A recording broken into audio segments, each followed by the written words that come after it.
Muscle strength versus muscle growth. What's the difference? Don't you want to look good naked? So when we're talking about muscle strength versus muscle growth or hypertrophy training, we need to make sure that we're distinguishing between the two, because a lot of people tend to think that they're the same exact thing when they're actually not. So when you're thinking about muscle growth, think about your muscles getting bigger. So the size of your muscles is getting bigger, versus muscle strength is you're getting better. So you're getting better at coordination. Your nervous system is starting to understand the movement that you're doing a little bit more. So you're building more of the skill of lifting weights. When we're training specifically for strength, that's going to be more so training those neurological pathways, right? We want to focus on the skill of getting better at lifting heavy weights. So when we're focused on strength training, it's going to be more so in that 1 to 6-ish rep range. It's not only in that rep range. It doesn't mean that if you go above 6 reps that you're not going to be still building strength. But typically, if our goal is to train our neurological system to get better at the skill of lifting weights, focusing more on that 1 to 6 rep range is a good place to be. With muscle building or hypertrophy training, the rep range is going to be a little bit larger. So typically it's going to be more in that moderate rep range. So anywhere from 5 to 30 reps, but more specifically within that 6 to 12 rep range is really where you're probably going to get the most efficient out of your training when your goal is specifically to build muscle. So we know from the research that anywhere from 5 to 30 reps, you can absolutely build muscle, even in below 5 reps probably.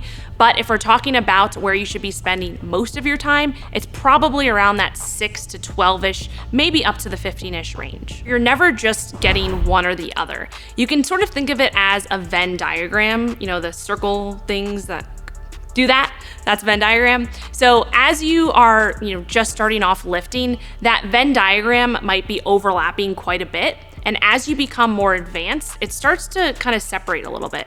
So the reason why that's important is because when you're new to lifting, if you are in that camp of getting those newbie gains, when you start lifting, you're gonna get a lot of strength and a lot of muscle at the same time. But as you become more intermediate and more advanced, you probably have to spend a little bit more time picking and choosing where you're spending your most time. So if your main goal is to get as strong as possible, maybe your goal is powerlifting or Olympic lifting, focusing on the strength training side of things is probably where you want to spend your most time, especially if you're doing 1 rep maxes and things like that.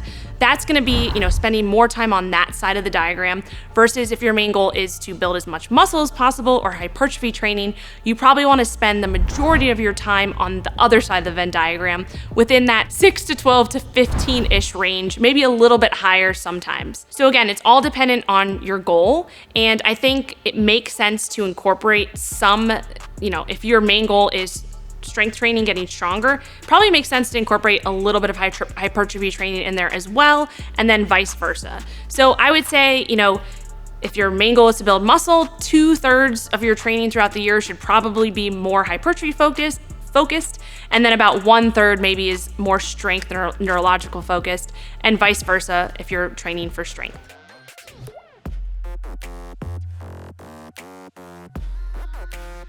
Women, we believe, alive.